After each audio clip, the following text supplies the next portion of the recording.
Hello အားလုံးပဲမင်္ဂလာပါကျွန်တော်ရဲ့ Sport မြန်မာ YouTube Channel နေပြီးတော့အားလုံးကိုပြန်လည်ကြိုဆိုလိုက်ပါတယ် USC လောကကိုတော်လုံးစီခဲ့တဲ့မြန်မာချက်တစ် Joshua Van ရဲ့နောက်ထပ်သမိုင်းဝင်ညတညကိုဖန်တီးပေးနိုင်ခဲ့ပါတယ်ဘသူကမှမကြောက်ဘူးဆိုတဲ့ Japan Fighter နဲ့တွေ့တဲ့အခါဘသူကဆရာလဲဆိုတာ Joshua Van တယောက်ကဘာသိအောင်တက်တည်ပြခဲ့ပါပြီ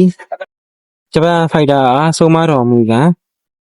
ပွဲမစခင်ကတည်းကဂျပန်ဖိုက်တာကသူ့ရဲ့နီးပညာအတွေ့အကြုံကိုကြွားလုံးထုတ်ခဲ့တာပါ။ဒါပေမဲ့ပွဲစားလိုက်တာနဲ့ဂျော်ရှူအာဗန်ရဲ့လက်သီးတွေကဂျပန်ဖိုက်တာရဲ့မျက်နှာစီကိုလက်ညှိုးစာအုပ်မပါဘဲတက်တက်မဲမဲရောက်သွားခဲ့ပါတယ်။အကွက်တွေအများကြီးသုံးစရာမလိုပဲဂျော်ရှူအာဗန်ရဲ့တိကျမှုနဲ့အားမှန်ရှိမှဂျပန်ဖိုက်တာတယောက်ဘာလို့ရမှမသိတော့ပဲ။နောက်ချာဖြစ်သွားတာတော့ပညာပေးလိုက်တဲ့အခန်းပါပဲ။သူ့ကိုလာဆန်းရင်ဘာဖြစ်မလဲဆိုတာကိုဂျော်ရှူအာဗန်ကလက်တွေ့သင်ခန်းစာပေးလိုက်တာပါ။နောက်ဆုံးမှာတော့ပြိုင်ဘက်ဂျပန်ဖိုက်တာဂျော်ရှူအာဗန်ရဲ့ဖိအားတွေအောက်မှာဒူးထောင်ရှုံးပေးလိုက်ရပါတော့တယ်။ဒါဟာရိုးရိုးနိုင်ပွဲမဟုတ်ပါဘူး။ညီမသွေးရဲ့အရှိန်အဟုန်ကိုကမ္ဘာ့စင်မြင့်ထက်မှတစ်ခါထပ်ပြီးမီးမောင်းထိုးပြလိုက်တာပဲဖြစ်ပါတယ်။